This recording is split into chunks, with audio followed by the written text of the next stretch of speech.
is copper, as it is on the main house. We also have copper downspouts. Those were added in the 1870s. Now, Margaret and Elise never used the kitchen.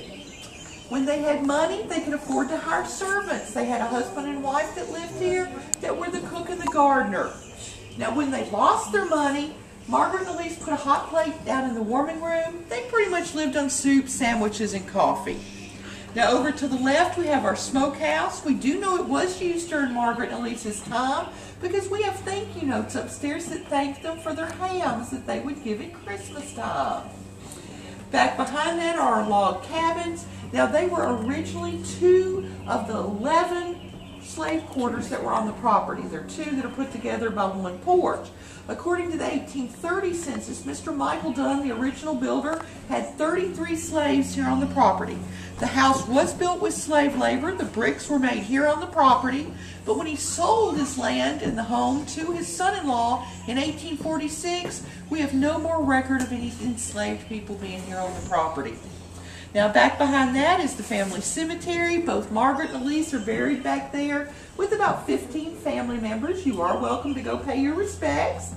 Now, our garden, it is the project of the Master Gardeners of Nashville. They've even won awards for it. Most of the produce comes back to the zoo.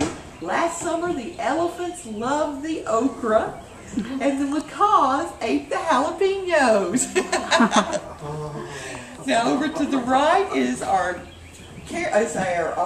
tool shed, and then across from that we have the chicken coop with our carriage house. To the far right we have our original barn that was built in 1998 to look like an 1880s style barn. All of our outbuildings are open. They do have signs that give you more information. And any questions about out here, about the family or anything? No?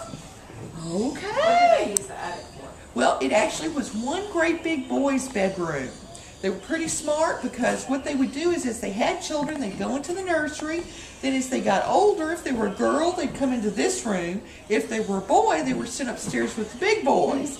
And that was kind of smart because the only way back then in and out from up there was past Mom and Dad's room because there were no porches.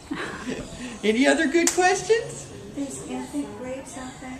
The graves are actually back right over there behind the cabin. But is there infant graves? The little tiny, they look like... Oh, infant graves. Oh, yes, ma'am, there are. Yes, there are quite a few. Yeah, and you'll notice that one grave is actually kind of caved in. It hasn't been robbed or anything. In 1982, a tornado came through here, and it caused quite a bit of damage in the cemetery. Yeah. Any other good questions?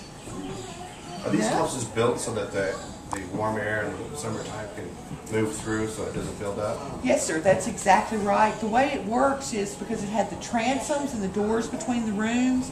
Actually, if you open the windows upstairs and open the door, it's like a big funnel. It funnels the hot air out. And that's one reason they built it the way they did. Yes, wow. Sir. That's interesting. Anything else? You have a question? What's your question, sweetie? Oh, don't have one? Okay.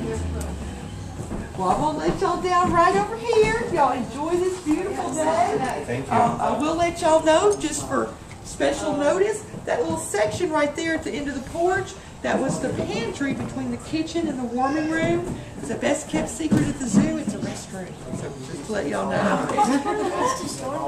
What, sweetie? Is it part of the last 2 stories? No, the whole thing's 3 stories. Yeah. Good question. Wow. Can I miss the bucket in there? Oh, thank you. I will put it in there. Thank you so much. They're going down Y'all this have way. a wonderful day, and if y'all get a chance, come and visit us Memorial Weekend. We are having our 200th birthday party. Oh, wow. I'm going to be out of town. That